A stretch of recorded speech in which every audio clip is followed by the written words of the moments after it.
I never imagined I would be the kind of father who questioned his own child, yet there I was late at night sitting in a cold parking lot outside St. Andrew Medical Center in Vancouver, my hands shaking while I reread a crumpled note a young rehab specialist had slipped into my jacket. Please do not come tomorrow. Check the physical therapy cameras. 10:52 p.m. She is walking. My daughter Emily had been in the spinal recovery ward for nearly a month. The doctors said she had damaged 2 vertebrae after falling down the stairs of her downtown loft. Emily was 34, sharp-driven, a senior branding manager at a major firm near the harbor, married to a smooth-talking corporate consultant named Aaron. She had called me that night sobbing, saying, "Dad, I cannot feel my legs. They say I might never walk again." I drove through freezing rain from my small place outside Kelowna without even packing a bag. My name is Thomas Hale. I am 66 and Emily is my only child. Her mother passed away when Emily was 16, and since then I believed it was just the two of us against the world, or at least that is what I told myself. The fall happened on a Monday evening. Emily said she was carrying a basket of clothes, missed a step and fell. Aaron said he found her at the bottom and called emergency services. The scans showed compression injuries at T12 and L1. The lead specialist, Dr. Reynolds, warned us about months of therapy, possible surgery, and a future that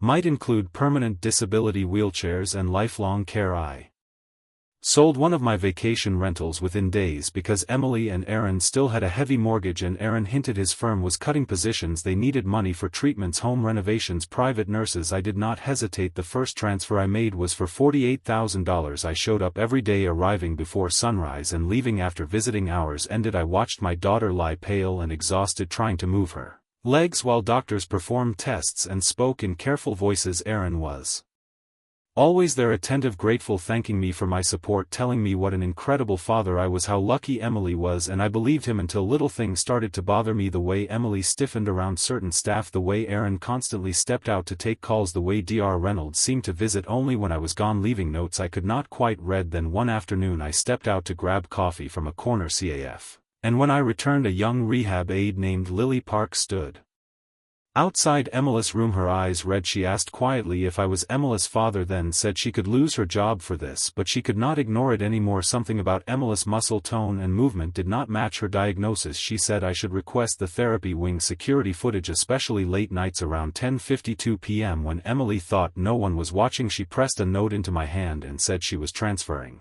departments the next day and hoped I would see what I needed to see. I did not go back into the room. I told Aaron I felt unwell and would return the next day. He looked relieved, even smiled. When I left, I drove back to my small condo in Burnaby, the one I kept after selling my house years earlier to help Emily start her first company. I paced for hours, telling myself this was impossible. My daughter would never fake something like this, but Lily had risked everything to warn me. That night I called an old friend, Mark, who had retired from hospital security, and asked if there was any way to see footage. He was quiet, then said, "Give me a day." I barely slept. The next evening he called and said I had 2 hours to view the footage in a back office at the hospital and told me to be prepared. I told Emily and Aaron I had an appointment and could not visit that night. Emily looked hurt, saying I never missed a day, but I left anyway. The security room smelled of old coffee. The supervisor pulled up the files and at first nothing happened. Then the door opened and my daughter walked in, not dragged, not assisted, but walking normally, confidently. She stretched, did squats, checked her phone, even jogged lightly on a treadmill. I felt hollow. The supervisor showed me several nights. All the same, he said it had been reported, but Dr. Reynolds dismissed it as experimental therapy. I left with a USB drive, feeling like I had lost the ground beneath my feet. At home I sat in the dark thinking about the money already given and the plans. Aaron had mentioned another $75,000 for care, a private clinic in Nevada. I checked my phone and saw a message from Emily saying she missed me and the pain was unbearable, asking me to come early tomorrow. I stared at it for a long time, then opened my laptop and began digging into their finances, knowing in my bones that whatever hurt me most had not even surfaced yet. "I needed you to look into something," I said when Martin finally answered, his voice thick with sleep. I asked who handled the buyer side paperwork for the 2 properties I sold last month. He paused, typing, then said Covenant Property Group, and the solicitor was Adrian Cole, then hesitated and added, "Wait, isn't that your daughter's husband?" My stomach dropped. Adrian handled the purchase, yes, and now that I'm looking closer, that's actually unusual. He represented the buyer, but I assumed you were aware since he's family. I asked who the buyer was. Papers shuffled, then he said a numbered corporation, 517 8924 British Columbia Limited. I asked him to dig deeper and 20 minutes later he called back, his voice completely different, saying, Tom, the company is registered to Laura Cole and Adrian Cole. Your daughter and son-in-law bought your properties through a shell company while you believed you were selling them to cover her medical crisis. I hung up and vomited into my sink. They hadn't only lied about the injury, they had engineered the sale of my property's assets worth roughly $360,000 that I unloaded for $295,000 because I thought time mattered and cash was life or death. Adrian had clearly leveraged my panic to secure financing and close cheap. I did not sleep that night. I sat at my table planning before sunrise. I went to the hospital as usual just before 7 with coffee and pastries. Laura smiled when she saw me, saying, Dad, I'm so glad you came. Last night was awful. The pain was unbearable.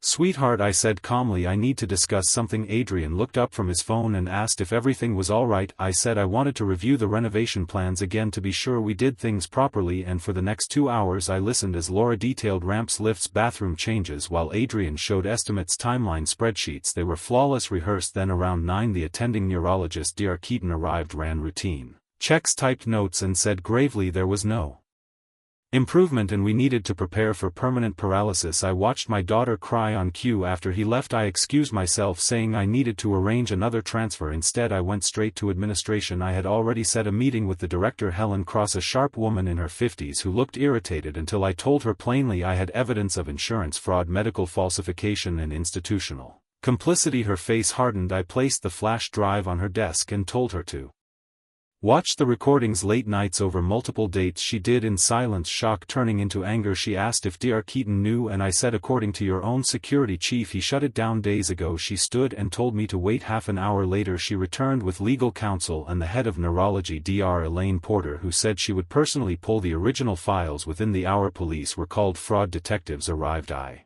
handed over everything: footage, sale records, transfers, statements. They went upstairs while I waited downstairs shaking. My phone rang. My old friend Mark asked if I was okay and came to sit with me mid-afternoon. A detective named Sergeant Alvarez told me all three had been arrested, my daughter and her husband charged with fraud and conspiracy, the doctor with falsifying records and misconduct. Adrian had confessed the plan was 6 months in the making. The falls staged, the scans fabricated in exchange for money. The exit already planned, one-way tickets to Belize booked for winter. She said there may be more victims and the property fraud could be reversed later. I walked upstairs to an empty room, equipment wiped clean, and stepped outside into falling snow, knowing the child I raised had vanished long before today, and that the truth, no matter how brutal, was the only thing that had finally stopped the lie. The arrest of Dr. Caldwell exposed something far worse than we first imagined, because investigators discovered he had been altering medical records for 3 other patients, all tied to separate insurance schemes, and within weeks his license was revoked permanently. I retained a lawyer, a fierce, precise woman named Laura Stein, who specialized in complex fraud cases, and sitting across from me in her Midtown office she said bluntly, the prosecution will offer plea deals. The evidence is overwhelming. Especially with your son-in-law cooperating. Your daughter is likely facing anywhere from 16 months to 2 years. He may get slightly less if he keeps talking, and the doctor is looking at no less than 4 to 5 years. As for your finances, we will pursue civil action. The property transfers can be undone because they were completed under fraudulent conditions. The liquid cash is harder to recover, but judgments last a lifetime. They will be paying you back for decades. The first court appearance happened in February, and I sat on a wooden bench watching my daughter stand before the judge in an orange uniform, looking smaller than I had ever seen her. When she caught my eye she broke down crying, but I stared at the floor. Her husband entered a guilty plea immediately and gave a full detailed confession, explaining how the idea started after my daughter watched a documentary about staged injuries, how they researched for months, how they identified the doctor through a mutual acquaintance who mentioned his gambling debts, and how they rehearsed every detail from the fake fall to the emotional manipulation of me. He told the court we knew Mark would help. She always said her father would sacrifice anything for her, and we relied on that. My daughter initially tried to fight the charges, but between the footage and her husband's testimony her attorney pushed her toward a plea agreement, and she ultimately admitted guilt to fraud and conspiracy. At sentencing in April she finally spoke, saying she did not expect forgiveness and that she had destroyed the only relationship that ever mattered, admitting I gave her everything and she repaid me with lies and theft, promising to regret it for the rest of her life. The judge sentenced her to just under 2 years in a provincial facility. Her husband received 18 months and the doctor was sent to federal prison for 4 years. My lawyer successfully reversed the property transactions dissolving the shell corporation and restoring ownership.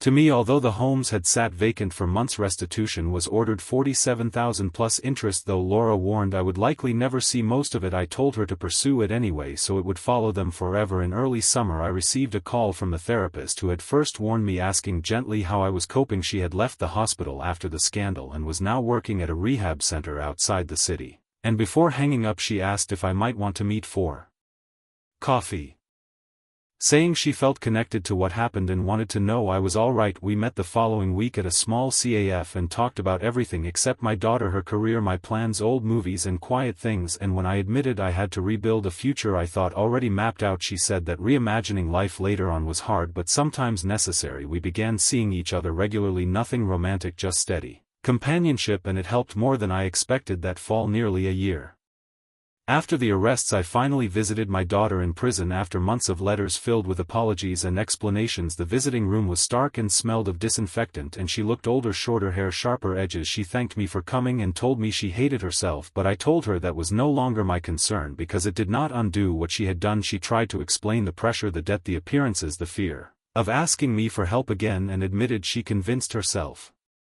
it was not stealing because I was her father and everything would eventually be hers anyway. And I told her calmly that lying about paralysis, taking my money and planning to vanish was not borrowing, it was betrayal. She asked what I wanted from her and I said nothing, and when she asked if forgiveness was possible I told her I did not know and left without looking back. That winter passed slowly, holidays spent with friends and tentative new traditions, and by spring I sold the properties again, this time legitimately, and bought a modest house near the water where I had always felt at peace. She helped me move, we painted, cooked, laughed quietly, and one evening watching the sunset I suggested she stay longer and she smiled, saying we would see. Months later my daughter was released on parole and asked to visit. I replied with a single sentence saying I was not ready. Her ex-husband was released too. They separated. She worked low-wage jobs and began making small monthly restitution payments, and when my lawyer asked if I wanted to push harder I said no, let it be slow, let it remind them. By autumn I had settled fully, volunteering, teaching, woodworking and building a quiet life. One afternoon while hiking my phone rang and it was my daughter telling me she had started real therapy and was working 2 jobs to pay me back, and asking if we would ever really talk again. And I told her maybe someday but not yet, and that she needed to change for herself, not for me. And after the call I realized I had spent years defining myself only as a father, and when that role shattered I thought I was nothing, but I had only lost one version of my life, and in the space it left I found something else, a simpler, truer version of myself, and for the first time in a long while that felt like enough.